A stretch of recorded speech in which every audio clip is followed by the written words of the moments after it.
Глава 241. Чудесный дирижабль. План по улучшению энергетического пистолета начался. Мэн Цин была не только важным членом секты Юнь, она еще и управляла торговым чудом, так что у нее было не очень много свободного времени. Мэн Ин видела, что ее старшая сестра работает круглые сутки, и ей становилось больно. Ин знала, что способна только руководить производством консервов и ресторанами, так что ничего поделать не могла. Наньгун Юнь и близнецы Юнь занимались залом Цилинь, и она уже несколько дней их не видела. А старшая Фэн Цайды? Ей было ничуть не лучше, Чутянь назначил ее президентом медиа-отдела и менеджером чудесного радио. У Фэн Цайды был прекрасный голос, она была очень красива, образована и популярна. Ее передача была очень популярна, она стала кумиром многих жителей центрального государства. Пока Мэн Ин волновалась, что не может помочь, быстро вбежал член торгового чуда. «Вторая госпожа, вас ищет президент».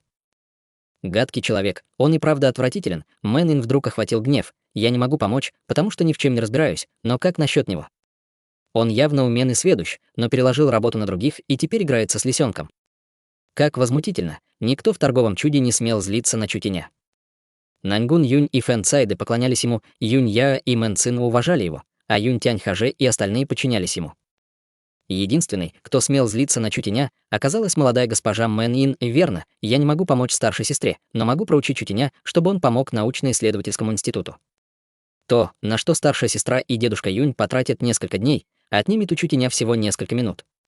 Это уменьшит их нагрузку, верно, Мэн Ин нашла свое предназначение. Где он? Недавно президент был в пригороде, на заводе по переработке звериных шкур.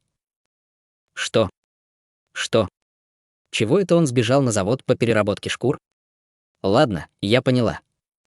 Мэн Ин отправилась на задний двор и села в экипаж, запряженный белым носорогом. Она получила его в городе Южного неба. Обычным людям экипаж казался роскошным, но нынешнему статусу он не подходил. Раскулачив 3 великие семьи, Чутянь нашел несколько великолепных экипажей. Старшей сестре достался золотой экипаж семьи Ло, запряженный нефритовым оленем. Нефритовый олень был демоническим зверем 2-го класса, способным ощущать опасность и защищать хозяина барьером. Он был настолько красив, что сражал своим видом всех женщин. Примерная стоимость экипажа составляла примерно 20 миллионов золотых монет. Даже стойкая Мэн Цин сочла подарок приятным и ощутила себя любимой. Мэн Ин Чутянь подарил экипаж, найденный в семье Чу. Но Мэн Ин им даже не пользовалась. Мэн Ин ценила привязанность.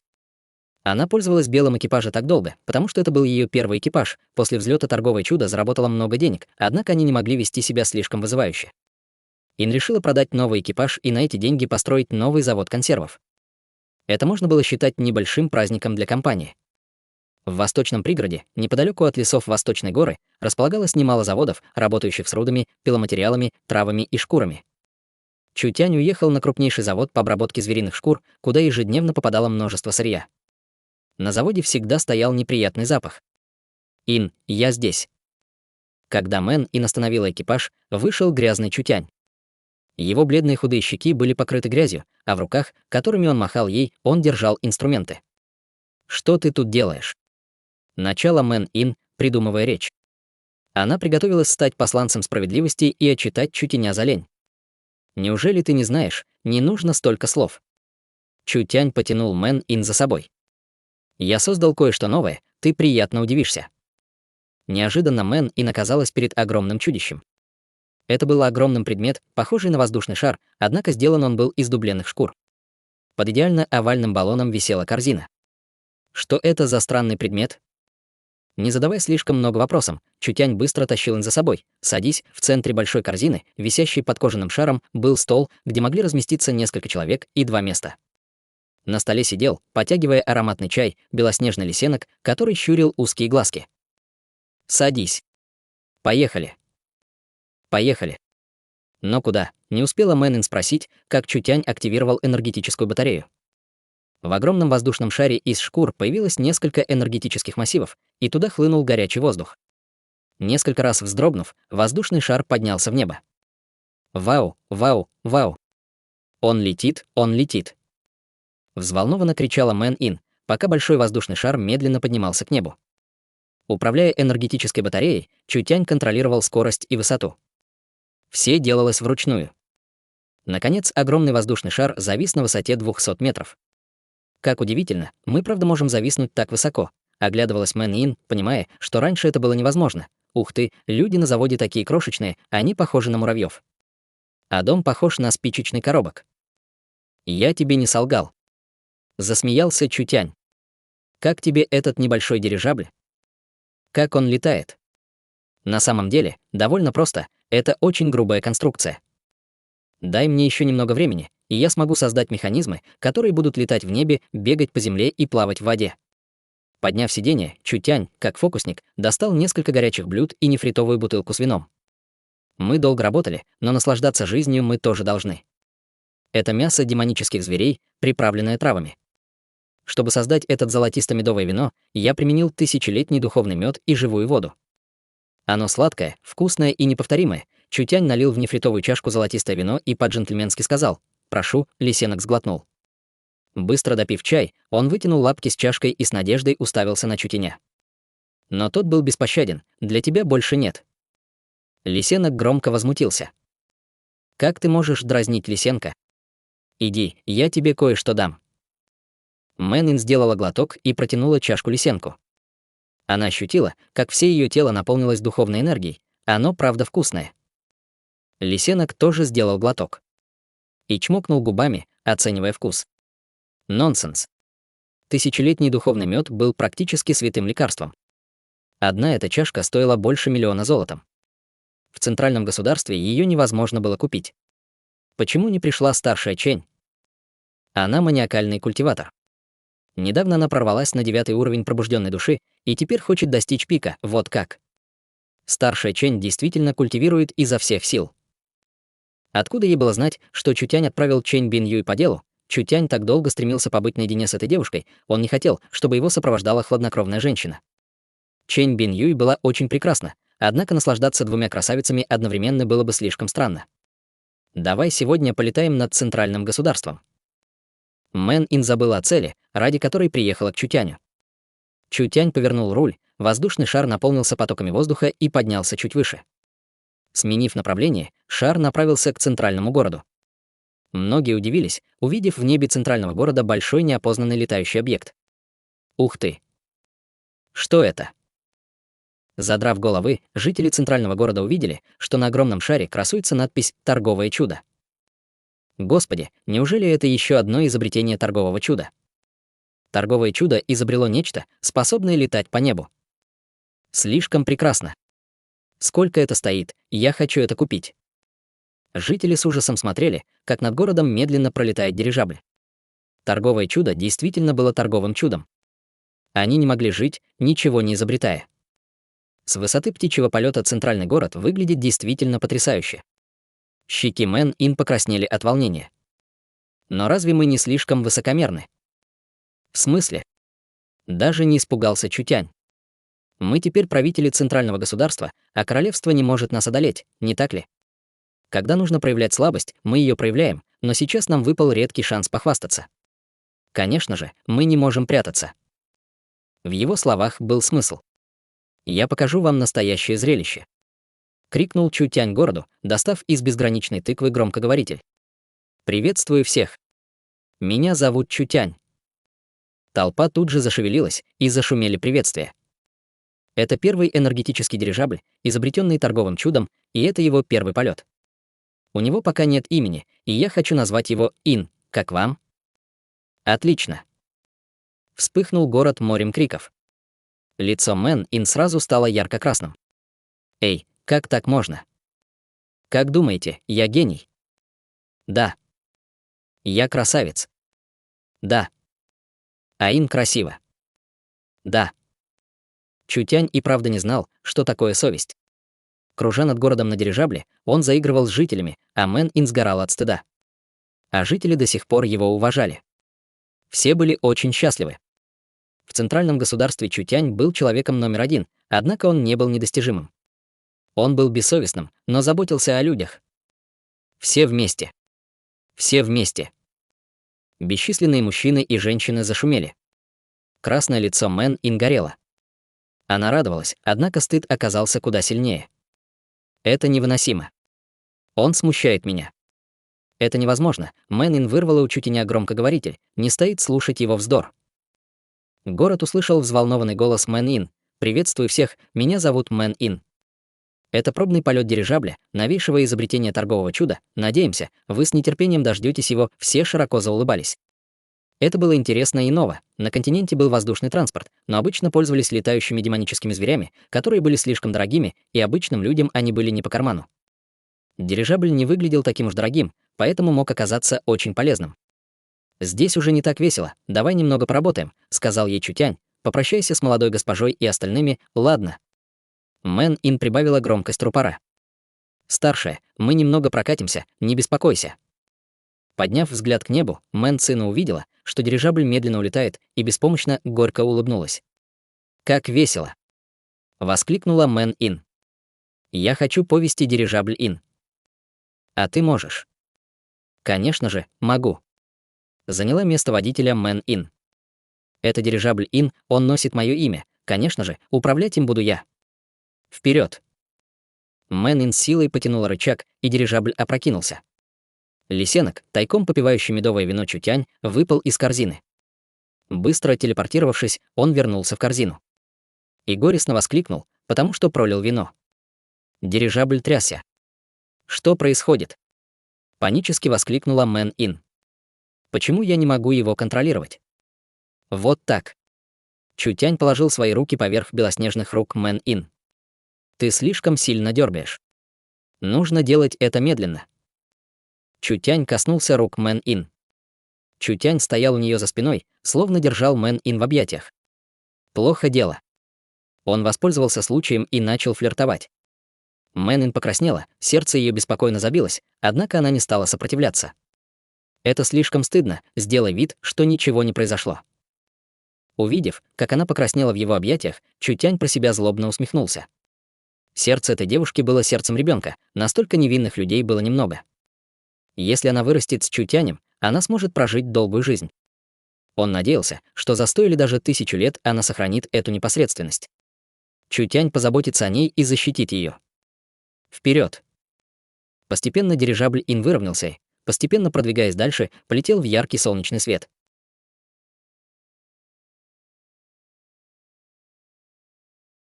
Глава 242. Возвращение в город Южного неба. Плечи Чутяня не были широкими, но были теплыми и давали чувство защищенности. Привыкнув к ним, Мэн-Ин уже не ощущала стыда. Куда мы полетим дальше? Просто полетаем вокруг. Отлично. Дирижабль покинул город, и они полетели над окружающими промышленными зонами. С высоты птичьего полета они смотрели на заводы, расположенные в них. «Я вижу завод консервов». Радостно указала Мэн-Ин на завод консервов, в который она вложила много усилий. Уже начали работу многие заводы консервов в центральном государстве. Большинство свежих ингредиентов поставляли местные фермы и охотничьи угодья, которые привозили их на телегах, запряженных лошадьми. На заводе работало несколько тысяч человек. Готовые консервы хранились на складах торгового чуда. Несколько складов были заполнены доверху, но текущие продажи быстро их опустошали. Мэн-Ин очень этим гордилась. Изобретение консервов было ее самым серьезным вкладом в торговое чудо. Мэн-Ин надеялась, что ее консервы будут продаваться по всему королевству и дойдут даже до других королевств и рас. Двигаясь дальше, дирижабль пролетал и над другими заводами. Некоторые были построены торговым чудом, некоторые принадлежали партнерам торгового чуда. Большая часть ресурсов центрального государства принадлежала торговому чуду. В будущем на торговое чудо будет идти прямо, и косвенно будут работать примерно 300-500 тысяч человек. Торговое чудо хорошо зарабатывало и хорошо относилось к сотрудникам.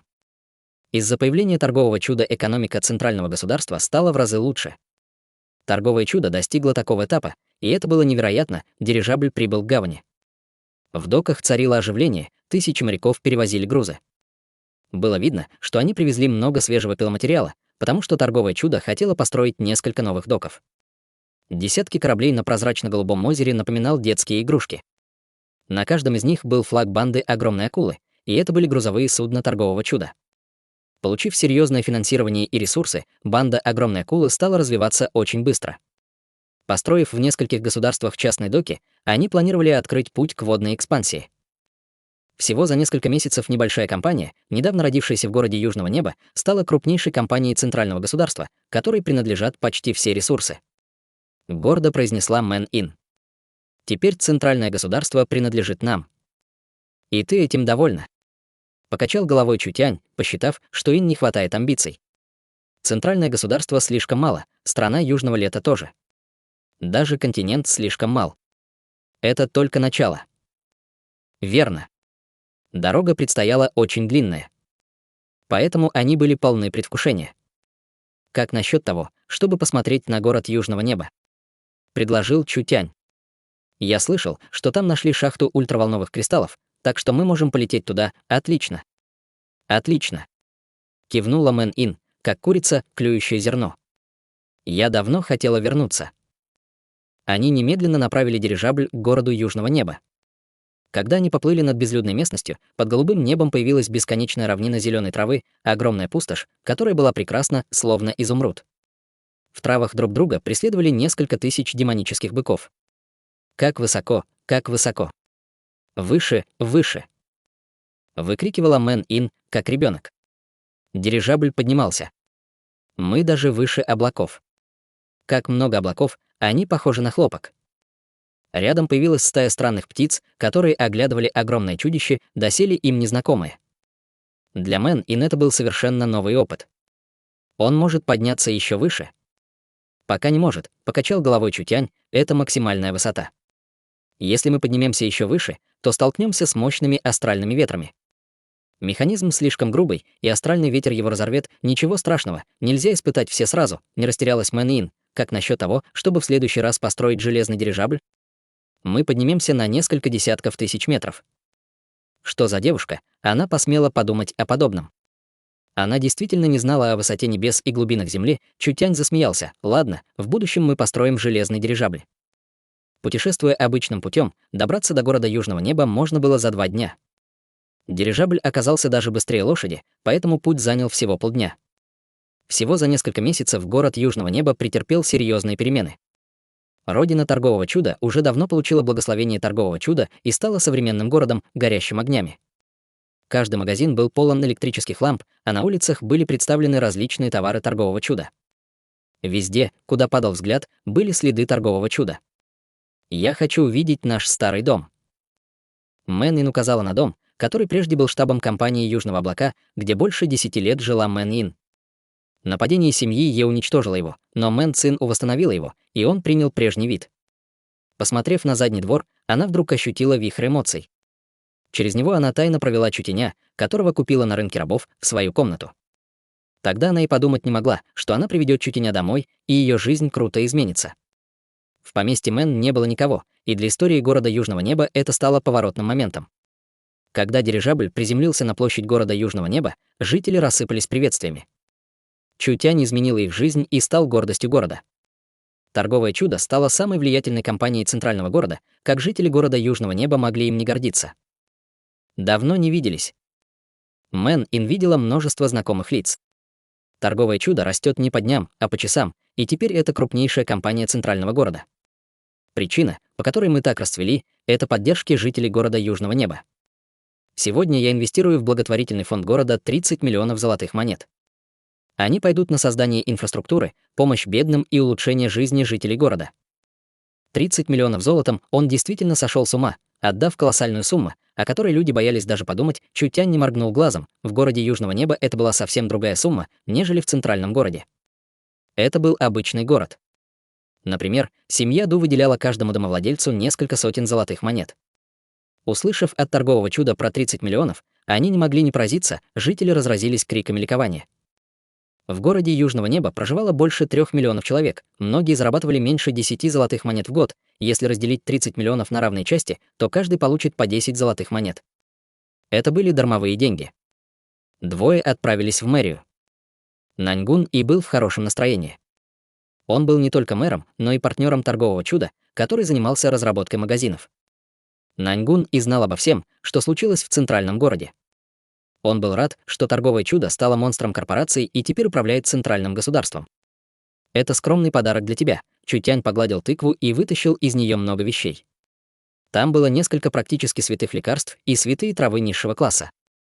Наньгун и оторопел. Они стоили больше 100 миллионов золотых монет. Они слишком дорогие, я не могу их принять. Все это мы изъяли у 3 великих семей, а на наших складах есть гораздо больше, так что не стоит вежливо отказываться. Вы, отец и дочь, помогли нам, а в городе Южного Неба слишком мало ресурсов, и это влияет на скорость вашей культивации. Считай это благодарностью. Разве богатого Чутеня это волновало? Наньгун и хорошо знал Чутеня. Раз Чутянь что-то дарит, нужно просто принять подарок. Мы изучили центральное государство, и в городе Южного Неба оказалась наиболее пригодная для использования кристаллическая нефть. Она станет фундаментом развития торгового чуда, поэтому в городе Южного Неба надо как можно скорее открыть заводы энергетических батарей. Успокойся, вице-президент уже рассказала мне, и теперь шахты используются полностью. В будущем мы сможем производить миллионы тонн переработанной кристаллической нефти, сказал Наньгун и сменил тему. К тому же, я слышал, что президент ищет особый кристалл. В десятках километров отсюда, в лесных горах, мы нашли кристалл, который подходит под нужные характеристики, и я потому и прилетел. Засмеялся Чутянь. Принесите мне образец, я хочу посмотреть. Наньгун и принес со склада образец.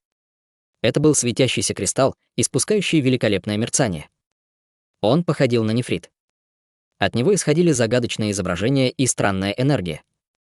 Мэн Ин тут же спросила: «Это ультраволновой кристалл?» «Нет», — нахмурил брови Чутянь. «Совсем нет», Мэн Ин и Наньгун и не могли скрыть разочарование. Чутянь спросил: «Неужели это камень скрытого образа?» «А?» — переспросила Мэн Ин. «Его можно использовать». Конечно, как и камень скрытого звука, применили для создания коммуникатора радио. Камень скрытого образа похож на камень скрытого звука, однако хранит он кое-что другое. Он хранит изображение с помощью света, и если применить его правильно, он может хранить изображение. Мэн Ин ничегошеньки не поняла. Короче говоря, это дешевый и простой в использовании материал, и скоро ты поймешь его красоту. Чутянь не ожидал, что путешествие в город Южного Неба принесет такой урожай. Насколько велики запасы руды? Очень велики, но находятся они далеко, поэтому возникают трудности с транспортировкой. Чутянь указал на висящий в небе дирижабль. Он обнулит все трудности, будь это отдаленный остров или лес. Если у нас будет этот летательный аппарат, добывать его будет в разы легче.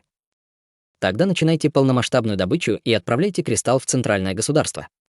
Мы им воспользуемся. Хорошо. С энтузиазмом ответил Наньгун И. Камень скрытого образа использовал не духовную энергию, а свет, и применить его можно было в самых разных сферах. Чутянь искал ультраволновой кристалл, но вместо него нашел камень скрытого образа, так что поездка в город Южного Неба зря не прошла. На следующий день они вернулись на дирижабле в центральный город. Провожали его бесчисленные горожане. Мэн Ин осталась довольна скоростью дирижабля. Она хотела бы, чтобы Чутянь вложился в завод по строительству дирижаблей. Он нуждается в улучшении, слабо улыбнулся Чутянь. Как насчет того, чтобы Мэн Цин выделила 100 миллионов и создала отдел энергетической механики? Я сделаю тебя президентом, а Тун Ся Юй — вице-президентом, и вы вместе сможете улучшить дирижабль, ладно? Отлично. Мэн Ин не имела к дирижаблям никакого отношения, но очень ими заинтересовалась, поэтому согласилась, не раздумывая. У Чутеня было много причин, чтобы поручить ответственность ей. Мэн Ин не была такой умной, как Мэн Цину, однако часто ей приходили в голову неожиданные вещи. Мэн Ин могла копировать духовные источники других людей, и когда она копировала духовный источник Мэн Цину, то ее способности к обучению заметно повышались. Мэн Цину не могла справиться со всеми отделами института, так что Мэн Ин могла в чем-то ей помочь. Отдел энергетической механики выглядел как прихоть Чутеня, однако имел важное значение. В будущем Чутяню потребуется помощь этого отдела. Он готовился к дождливому дню. Мы получили новости об ультраволновом кристалле. Подбежала к Чутяню Мэн Цину. Нам сообщили, что в государстве Цин обнаружен новый вид кристаллов, похожий на данное тобой описание ультраволнового кристалла. Я уверена, что они не ошиблись, поэтому нужно отправить кого-то, чтобы взять образец государства Цин. Не так уж и далеко. Потер подбородок Чутянь. Не надо никого посылать, я отправлюсь туда лично.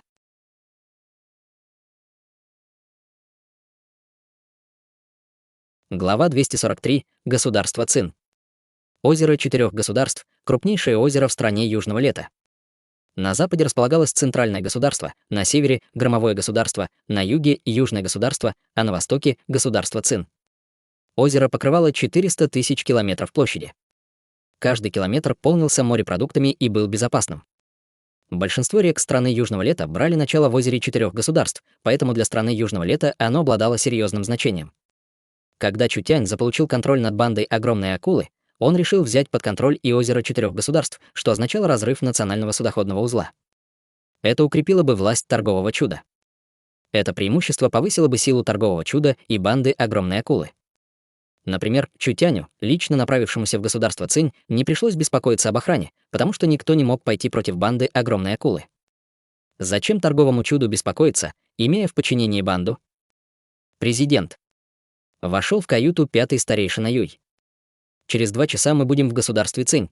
Помни, я не Чутянь. Сейчас меня зовут Юй Чангэ, и я младший председатель торгового чуда по внешним делам. Чутянь был одет в парчевое одеяние купца и выглядел старше, чем обычно, лет на 25, так что никто не мог узнать его. Не привлекайте в государстве Цин внимание врага, по возможности избегайте неприятностей. Есть. С почтением отозвался пятый старейшина Юй. Я запомню. Ладно, теперь иди. Напротив него сидела Чэнь Бин Юй в черных одеждах и черной вуале. Ее лицо было скрыто, однако высокая грудь, округлые ягодицы и длинные стройные ноги выдавали ее необычность. «Почему ты сменил имя?» Раздался глухой голос Чэнь Бин Юй. «Никто не может причинить тебе боль, пока тебя защищаю я, она уже стала его телохранителем». Неплохо, неплохо, она действительно просветлилась. Чутянь опасался, что гордая Чэнь Бин Юй откажется быть его телохранителем, но теперь оказалось, что он просто слишком много думал. «У тебя явно красивое лицо, оно может сравниться с лицом молодой госпожи». Чутянь осмотрел ее идеальное тело и спросил, «Почему тебе так нравится носить вуаль?» Чэнь Бин Юй нахмурила брови. От взглядов нет прока, только неприятности. Какая девушка не любила выглядеть красиво? Бременем красоту считала только Чэнь Бин Юй. Полностью сосредоточившись на культивации, она даже не думала об отношениях между мужчинами и женщинами. Как же так, ее сделал такой травматический опыт юности? По той же самой причине Чутянь достал из тыквы вино и протянул чашку Чэнь Бин Юй. «Нам не нужны неприятности в государстве Цинь, всего лишь купим немного руды». Лучше не ввязываться в неприятности, так что мы купим руду, а потом, не выдавая себя, немедленно уплывем. В конце концов, имперский город пока не отозвался, и мы не можем надолго покидать центральное государство. Чутянь был юношей с обостренным чувством справедливости и близким другом женщин, поэтому задумался, как повлиять на нее, чтобы она почувствовала любовь и тепло этого мира. «Давай, пей же», — Чутянь поставил перед Чэнь Бин Юй чашку. Чэнь Бин Юй не была охоча до еды, но вино, которое делал Чутянь, ей нравилось. Вкус был на втором месте, на первом стояла его ценность. В конце концов, оно было сделано из тысячелетнего духовного меда, тысячелетней травы юань и других материалов. Оно не только быстро восстанавливало духовную энергию, но и влияло на культивационный фундамент. Мне не хочется звать тебя по имени, это слишком невежливо, а называть тебя тетей, как Нангун Юнь, тоже странно, да и на свой возраст ты не выглядишь. Чутянь выпил вина. Как насчет того, чтобы я называл тебя старший Бин? Длинные брови Чэнь Бин Юй дрогнули. «Раз ты молчишь, я сочту молчание знаком согласия». Чутянь подошел ближе к ней и подлил еще вина. «Старшая Бин, тебя что-то беспокоит?» «Нет, тогда почему ты всегда такая подавленная?» Полюбопытствовал Чутянь. «Твои врожденные таланты не хуже, чем у Чу Синхэ, ты культиватор от рождения. Ты была официальным гостем семьи Наньгун, но их культивационные техники тебе не подошли, поэтому не так-то просто было добиться такого уровня культивации». Чэнь Бин Юй нахмурилась. Она относилась к Чутяню без ненависти и уважала его, однако не привыкла к близости с людьми и заботе. «Тебя что-то беспокоит?» Чутянь заметил странность ее поведения. «У всех есть слабости. Если есть какие-то проблемы, я могу помочь решить ее. Чэнь Бин Юй посмотрела на него. «Ты не можешь помочь? Что за ерунда?» Немного огорчился Чутянь. «Ты смотришь на меня свысока. Не считай это хвастовством, но если тебе захочется звезду, ради тебя я смогу вырвать ее с неба». Ее сердце замерло. Спустя годы она сдалась, но слова Чутяня зажгли у нее в душе искру. Если бы это сказали другие, она не обратила бы внимания, но этот человек, возможно, сможет что-нибудь сделать. Возможно, он поможет ей отомстить. Чэнь Бин Юй сгорячу произнесла: «Забудь, что ты имеешь в виду?» «Не спрашивай, я не хочу об этом говорить. Все в порядке, но я надеюсь, что ты поймешь, что теперь ты стала одной из нас». Поняв, что она действительно беспокоится, но пока не готова поделиться, Чутянь налил ей еще вина. «Торговое чудо, твой дом. И если есть проблемы, не надо держать их в себе». В нефритовой чашке, наполненной светло-золотистой жидкостью, отражалось странное лицо Чэнь Бин Юй. Неожиданная забота Чутяня выбила ее из колеи. Неужели она наконец смогла найти единомышленников? Снова зашел пятый старейшина Юй. «Мы прибыли в порт, господин президент». Государство Цин было темно-зеленым, 90% площади покрывала пересеченная местность из леса и гор, однако ресурсов в государстве Цин было больше, чем у остальных. Они занимались экспортом ресурсов, и порт государства Цин выглядел крайне преуспевающим. Здесь были купцы из других городов и даже стран. Банда огромной акулы тайно отправила в государство Цин войска и уже приготовилась строить доки и склад. Новости из города Цин дошли до них тоже тайно. Вы уже связались с ними. Будьте уверены, президент. Мы связались с ними, и они будут здесь уже вечером. Достань карту. На карте четко отображался ландшафт государства Цин. Государство Цин отличалось от центрального государства. Центральное государство покрывали равнины, а государство Цин охватывали горные леса. Самым известным был хребет Зеленого дракона или Зеленый хребет. Зеленый хребет тянулся на 5300 километров и разделял государство Цин на две части. В стране Южного лета он был самым протяженным горным хребтом, величие Зеленого хребта было видно даже на карте. Он напоминал нескольких драконов, разделяющих государство Цин пополам. Зеленый хребет был богат минералами, которые составляли больше 80% ресурсов государства Цин. Зеленый хребет был естественным барьером, отделяющим восточную часть государства от западной. И как можно обойти хребет? Способ, конечно же, был. Долгая разведка помогла найти 6 разных проходов через Зеленый хребет, которые назвали 6 зелеными тропами. Пути отличались друг от друга. 5 путей были узкими и извилистыми, проходили через крайне опасные регионы или территории демонических зверей и напоминали проволоку. Проехать можно было только по одному пути, тракту Зеленого дракона, который был прямым и широким. Этот тракт официально использовали для транспортировки ресурсов и перемещения войск. Тракт Зеленого дракона был мостом, соединяющим восток и запад, сотни шахт и лесозаготовительных угодий. Кристалл, который так хотел изучить Чутянь, тоже располагался у тракта Зеленого дракона. Государство Цинь и правда богато на ресурсы, похвалил Чутянь, внимательно осмотрев карту. Один только Зеленый хребет содержит несколько сотен видов руды, несколько тысяч сортов драгоценных трав и множество редких птиц и зверей. Это и правда отличное место. Природа здесь опасна, поэтому еще не изучена полностью. Это отличная возможность для нашей компании. Разве не здесь его компания могла получить отличные ресурсы? Ресурсы, производимые государством Цин, составляли всего 5%, однако размеры их были довольно значительными. Если в будущем влияние торгового чуда доберется и сюда, государство Цин станет для них огромным источником ресурсов. Торговое чудо сможет расти быстрее, даже если не учитывать превосходство банды огромной акулы в озере 4 государств. Они уже здесь, вы и есть председатель Юй Чангэ? Пришел толстяк с большими ушами. Встряхнув рукопожатием руку Чутяня, он с улыбкой произнес: «Благословенная встреча, благословенная встреча». Шэнь Юань приветствует председателя Юя. Отпустив руку Чутяня, он бросил на него удивленный взгляд. Не думал, что председатель Юй, которого послали за границу с такой миссией, окажется настолько молодым. Я действительно восхищен. Поведение толстяка было несколько странным. Президент Шэнь слишком серьезен. Перешел к сути Чутянь. Я не люблю терять время, и вы должны это знать. Вы принесли то, что нам нужно. Я не мог об этом забыть, не мог. Толстяк дал знак человеку, который стоял у него за спиной: скорее вытащи кристалл, чтобы они его осмотрели. У них с собой была большая коробка. Когда они ее открыли, из нее хлынул свет. В ней рядами лежали прозрачные кристаллы. Чутянь взял кристалл и осмотрел его. Ультраволновой кристалл был весьма особенным и испускал сильную энергию, и распознать его было очень легко. Чутянь с первого взгляда понял, что это именно то, что нужно. Он наконец-то нашел его, и это было здорово.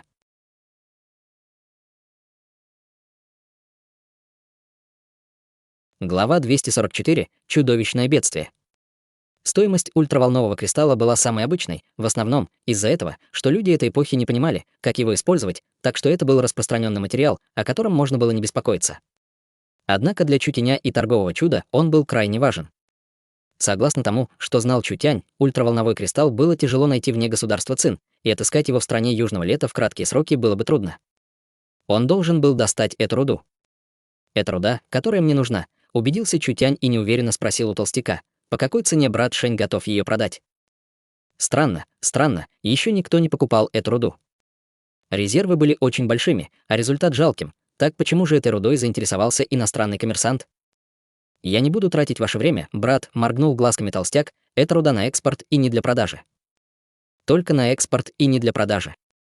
Где логика? 4 поколения моей семьи занимались торговлей и обладало многими видами лучших руд. Решительно взмахнул рукой толстяк: «Принеси образцы, пусть брат Юй посмотрит». Внесли много небольших коробок. Стражники Шэнь Юаня показывали разноцветные руды, открывая коробки одну за другой. Чутянь обнаружил, что это очень хорошие руды. Несколько считались в стране южного лета редкими и были полезны для торгового чуда. Странно. Я хочу купить ультраволновой кристалл, так почему же толстяк все это принес? Вот так. Несколько раз моргнул толстяк. Чертов отец передал мне семейную собственность, и теперь он мертв, а я не умею вести дела, поэтому хочу все продать. В Зеленом хребте 7 шахт, и если вы купите 2, я бесплатно отдам вам нужную руду. Неудивительно, что она была на экспорт, но не для продажи. Этот проклятый толстяк пытался продать не только кристаллы. Шахта ультраволновых кристаллов была очень глубокой, но продавать кристаллы было некому, так что стоила она немного. Примерно 10 миллионов золотом, однако другие 6 шахт от нее отличались. «Если купите 2 шахты, я отдам вам кристаллы, которые вы хотите», продолжил толстяк. «Если купите 3, я дам вам 10% скидки. Если 4, дам вам 20% скидки. Если купите 5, 30% скидки. Если купите все, получите 40% скидки. Чем больше купите, тем больше преимуществ. Редко можно встретить такое хорошее предложение. Позор для семьи, если бы его отец об этом узнал, то от гнева вылез бы из могилы. Чутянь засмеялся. «Дайте мне 50% скидки». «Хорошо». Не раздумывая, ответил Шэнь Юань. «Продаю 6 шахт со скидкой в 50% и отдаю шахту с кристаллами, которые вам нужны». Так легко, позор, неслыханный позор, Чутянь внимательно изучил образцы. Проблем с рудой не было, так что проблемы должны быть где-то в другом месте. «Соберите вещи». Радостно сверкнул глазами толстяк, услышав, что Чутяню правда нужно все. Но быстро скрыл радость. Вошел стражник со свитком. «Здесь мои данные о резервах, качестве и действиях. Здесь все, ничего не пропало. Информация подтверждена мэром города Цин, никакого мошенничества. Пожалуйста, брат Юй, посмотрите». Здесь были данные и отчеты обо всех 7 шахтах. На каждом стояла большая печать мэра города Цин. В печати был энергетический источник, предотвращающий мошенничество. Чутянь не считал это чем-то особенным, но в эту эпоху это считалось предосторожностью высшего класса. Обычный человек не мог ее подделать и, конечно же, даже не посмел бы. Шэнь Юань был местным и не рискнул бы подделывать печать мэра. Печать была подлинной, Чутянь не был ребенком и понимал, как все обстоит на самом деле. В отчетах указана примерная цена, начал считать толстяк. Общая стоимость шахт составляет 360 миллионов золотом, а половина от этого — 180 миллионов. Такая цена вас устраивает? Толстяк действительно продавала такой качественный товар по настолько низкой цене. Это были товары высшего качества, которые было тяжело купить. Цена не отражала их настоящей стоимости. Толстяк не требовал много, он даже сделал скидку, и это было довольно странно. Подозрительно, это было слишком подозрительно. Кто пойдет во дворец мэра, чтобы заверить документ нотариально, а потом понесет его на сделку с покупателем? Это было очень странно, словно семейное имущество слишком жгло карман, и ему не терпелось продать его. «Клянусь собственной жизнью». Забеспокоился толстяк, увидев, как Чутянь нахмурил брови. Он подчеркнул, шахты совершенно легальны. В отчетах нет ни капли лжи. «Хорошо», — кивнул Чутянь. «Заключим сделку». Не было смысла не есть мясо, которое пытались ему скормить. Треть я вам заплачу, подписав документы. Я лично осмотрю шахты завтра, и если не будет никаких проблем, я дам вам еще 50 миллионов. Последние 50 миллионов вы получите, когда там прибудут люди из моей компании, отлично. Они подписали контракт. В контракте Шэнь Юань подтвердил, что шахты легальны, а данные правдивы. Если он солжет, то выплатит компенсацию, которая будет в 10 раз больше цены. Сделка завершилась. Теперь нужно было выполнить обещание, иначе компенсацию придется платить обеим сторонам. Толстяк облегченно вздохнул и со смехом произнес: «Поздравляю с покупкой шахт, брат Юй. Я расслабился и больше о них не беспокоюсь. Я прикажу стражникам отвезти вас к тракту Зеленого дракона, чтобы вы осмотрели шахты, вы не пойдете». Меня ждет еще одна сделка, застыла улыбка толстяка. Я не могу сопровождать вас, брат Юй. Ладно. До свидания. Продав 6 шахт, толстяк получил достаточно денег, чтобы не беспокоиться о дальнейшей жизни. Ему казалось, будто он сбросил тяжкое бремя. «Ты не боишься, что он тебе солгал?» — спросила Чэнь Бин Юй. «Ты всего лишь иностранный купец, он не солгал, потому что не решился бы на подобное». Потер подбородок Чутянь и, немного подумав, добавил: «С рудой проблем быть не должно, но он должен был столкнуться с проблемами, которые помешали ему работать, и шахты стали горячей картошкой». Если шахты не работают нормально, то не окупаются затраты на оборудование, и он мог отказаться от них именно поэтому. И почему же ты их купил? Если проблемы в шахтах, то это не проблемы. Чутянь нужно было любой ценой купить шахту ультраволновых кристаллов. Шэнь Юань справился очень быстро. Он нашел несколько десятков стражников и экипаж, запряженный зверем, который и повез Чутяня к зеленому хребту. Сидя в экипаже, Чутянь смотрел на далекий зеленый хребет. Бесчисленные горные вершины, достигающие неба, напоминали колоссальную преграду. Не зря он был известен как крупнейший горный хребет страны Южного лета. Когда они выехали на тракт Зеленого дракона, с обеих сторон нависли утесы, которые заглушили свет. Словно они ехали по дну пропасти.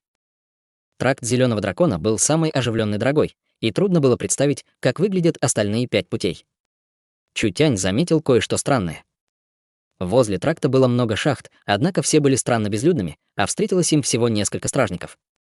Это было очень странно. Чутянь был не из государства Цин, однако понимал, что Зеленый хребет содержит большую часть ресурсов государства. Можно сказать, в государстве Цин была половина ресурсов страны Южного лета, а в Зеленом хребте было 80% ресурсов государства Цин.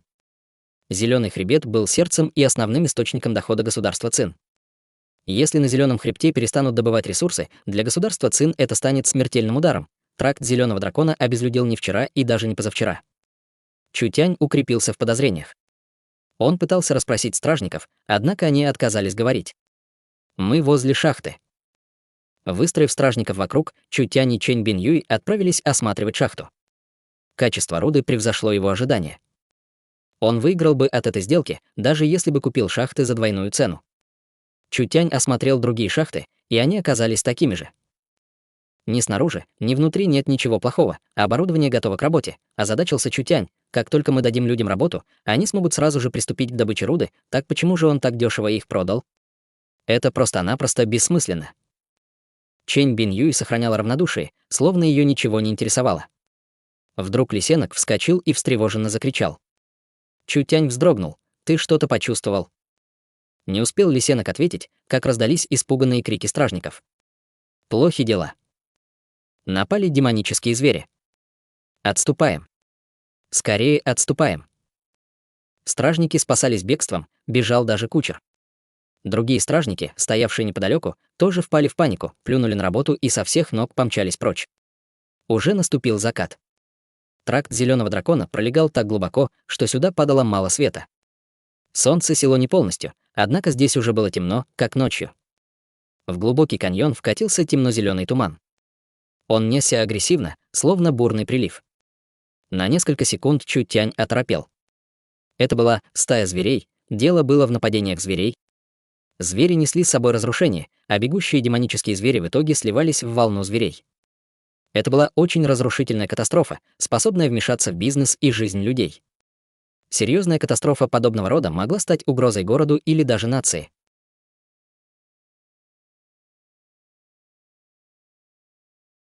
Глава 245. Никто не может дразнить старого тигра. Вместе с волнами тумана в ущелье вторглась опасная аура. Прищурившись, Чэнь Бин Юй своим острым взглядом разглядела в тумане демонических зверей, но никогда прежде они таких демонических зверей не видели. Чудовища были примерно 3-4 метра в высоту и весили примерно 300-500 фунтов. Тело их были покрыты твердой черной чешуей, а тело было длинным и тонким, с уродливой змеиной головой и торчащим языком. Нижняя половина тела быстро двигалась по земле, а передняя половина возвышалась в воздухе. У них было 6 конечностей, и первая пара был острыми скорпионьими клешнями. Сосчитать их было сложно. Их было примерно 2000, тракт Зеленого дракона не был широким, и одновременно появившиеся демонические звери напоминали поток. Всюду, куда они смотрели, сверкали в темноте красные глаза и раздавались глухие крики. «Змеи-скорпионы», — произнес Чутянь, изменившись в лице. Опасные демонические звери первого класса, которые живут стаями. Не успел он договорить, как земля в нескольких футах от них треснула, и из-под земли выскочили несколько черных чудовищ. Задрав длинные хвосты со скорпионьими жалами, они принялись размахивать ими, и из жал полился густой туман, который вмиг их окружил. Чэнь Бин Юй рефлекторно взмахнула ладонями, и тело чудовищ сковала страшная сила. Не выдержав удара, короли демонических зверей рухнули на землю. Никто не ожидал, что когда Чэнь Бин Юй убьет нескольких змей-скорпионов, из земли хлынет густой туман. Осторожнее. Чутянь знал, как опасны эти звери. Избегай тумана. Было слишком поздно, и Чэнь Бин Юй глубоко вдохнула. Легкие наполнились жжением, и тело ее онемело. Туман отравлен. Плохо дело. Ударив ладонью 3 змей-скорпионов, Чэнь Бин Юй ощутила, как ослабло тело, а перед глазами все расплылось. Яд проник в тело и уже начал проявляться. Яд зверей 1 класса был сильным, Чэнь Бин Юй не была готова к такому. Если бы не ее культивационный фундамент, она бы не смогла встать. Услышав предупреждение Чутеня, он без колебаний побежала, но в этот миг земля треснула снова, и оттуда вырвался длинный хвост, отличающийся от хвостов других змей-скорпионов. Он был толстым и темно-золотистым. С невероятной скоростью хвост ударил Чэнь Бин Юй в спину. Чэнь Бин Юй только что пострадала от яда. Ее духовная энергия была сильно подавлена, а тело стало не таким гибким, как обычно. Спину пронзила паутина боли, а в глазах у нее потемнело. Как она может умереть в глуши? «Забудь про меня». Поняв, что тело охвачено ядом, Чэнь Бин Юй поняла, что уже не может бежать. «Беги». «Помоги мне, лисенок». Лисенок был невосприимчив к ядам, он не боялся даже трупного яда. Змеи-скорпионы были очень ядовиты, однако их яд не мог сравниться с ядом трупов инь. Глубоко вдохнув, лисенок втянул в желудок весь яд, окружавший Чэнь Бин Юй. Должно быть, темно-золотистый хвост, напавший на Чэнь Бин Юй, принадлежал королю змей-скорпионов. Король змей-скорпионов был зверем 2 класса, его яд нельзя было сравнить с ядом обычных змей-скорпионов. Даже могущественная Чэнь Бин Юй мигом растеряла силы. Этот зверь был невероятно мощным. Если Чэнь Бин Юй не сможет быстро избавиться от яда, она лишится жизни, они в любом случае сбегут отсюда. Тракт зеленого дракона со всех сторон окружали скалы, что делало ситуацию еще опаснее. Им можно было даже не вылезать, они просто могли выпускать ядовитый туман через трещины. Узкий каньон быстро заполнился ядовитым туманом. Ах! Помогите мне! Ядовитый туман настиг стражников с различных шахт и стражников, призванных защищать Чутеня. Яд напоминал кровожадных муравьев, которые проникали в тело даже сквозь поры. Людей тут же парализовало, и к ним приблизились змеи-скорпионы. Их скорпионьи клещи могли рвать даже сталь, так что тело людей и животных они разрывали легко. Они ели их, разрывая на куски, и это было пугающее, кровавое зрелище. Наконец он понял, почему производство на тракте зеленого дракона встало.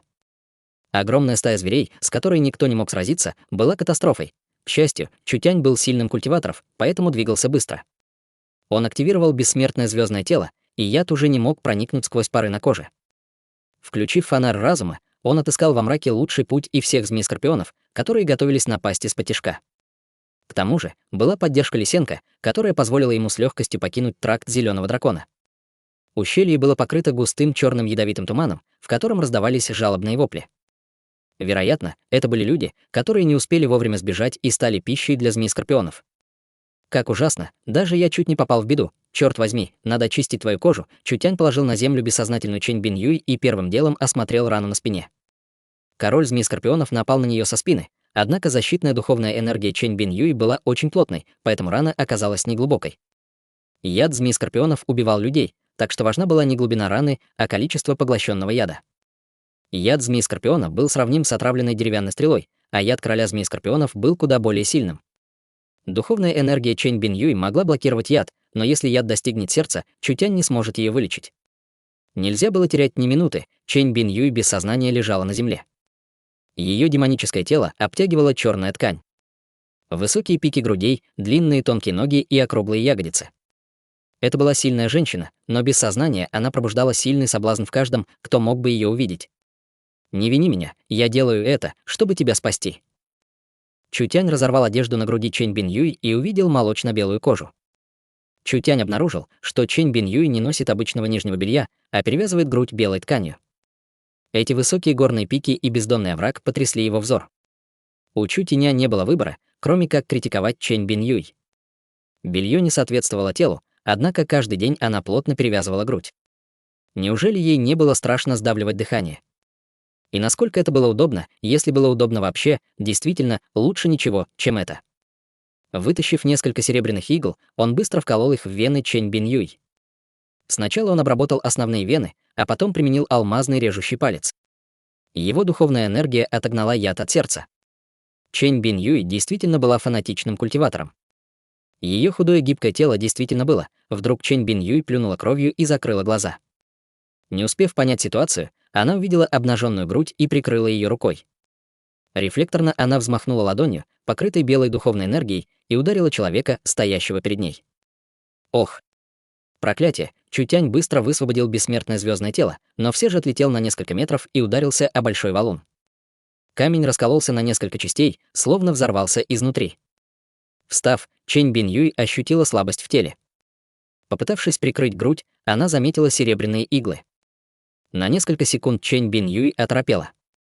Она увидела Лисенко, наслаждающегося чужими страданиями, и Чутяня, лежащего среди каменных обломков. «Это Чутянь, он спас меня». Чэнь Биньюй вспомнила, что случилось перед тем, как она упала в обморок, и лицо ее немного покраснело. Чутянь не двигался, неужели он?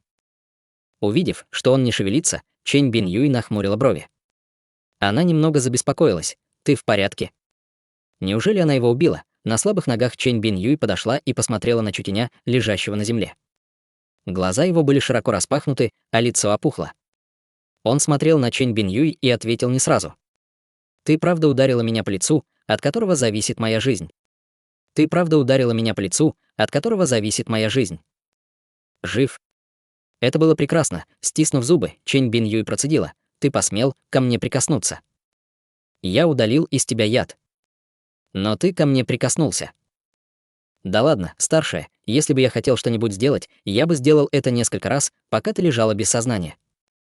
А я даже дал тебе шанс ударить меня. И все же ты ко мне прикоснулся». Чутянь гневно наморщил нос. «Ничего другого ты сказать не можешь. Почему ее поведение такое бессмысленное?» «Ладно, ладно, ладно». Сдался Чутянь и поднял руки. «Я прикоснулся к тебе, и что ты хочешь, чтобы я сделал?» Чэнь Биньюй глухо фыркнула. «С юности я убиваю каждого, кто ко мне прикасается. Черт возьми, ты хочешь убить меня, чтобы я молчал? Я не буду тебя убивать, правда». Злобно скрипнул зубами Чутянь. «Я должен поблагодарить тебя за то, что ты меня не убила». «Не стоит, я тебя прощаю, ты меня прощаешь». «Это ты-то меня прощаешь», — Чутянь процедил сквозь зубы. «Это честь для меня». Чэнь Биньюй мягко кивнула. Чутянь был поражен этой немногословной женщиной, которая многое скрывала. «Я не думал, что кто-то может сравниться со мной в бесстыдстве. Нельзя дразнить старого тигра, нельзя прикасаться к груди женщины». Но женщина была куда опаснее старого тигра. Красивое лицо Чутяня могло пострадать. Простить ли эту пощечину, это было не в духе Чутяня, но сопротивляться он не мог. Сможет ли он победить Чэнь Биньюй? «Ладно, ладно, ладно. Я спас тебе жизнь, а ты ударила меня, мы квиты». Совсем не заметив сарказма, Чэнь Биньюй серьезно кивнула. Чутянь потер лицо. Оно было изуродовано, один удар уничтожил бессмертное звездное тело, один удар чуть не заставил его потерять сознание. Эта женщина оказалась сильнее, чем он представлял. Чэнь Биньюй ударила, будучи в ослабленном состоянии. Будь она в обычном состоянии, Чутянь бы погиб. Чэнь Биньюй посмотрела на него. «Почему ты не встаешь?» «Я не могу, кажется, у меня все кости переломаны», — протянул руку Чутянь. «Подними меня». Чэнь Биньюй молча смотрела на него и вдруг воскликнула: «Кажется, где-то ржет лошадь». Развернувшись, она ушла. Протянутая рука Чутяня неловко упала на землю. Лисенок наслаждался его страданиями. «Чего ты смеешься?» Уставился на него Чутянь. «Думаешь, я не хочу тебя побить?» Чутянь ощущал, как дрожит земля, и действительно слышал топот копыт. Возможно, прибыла армия государства Цин.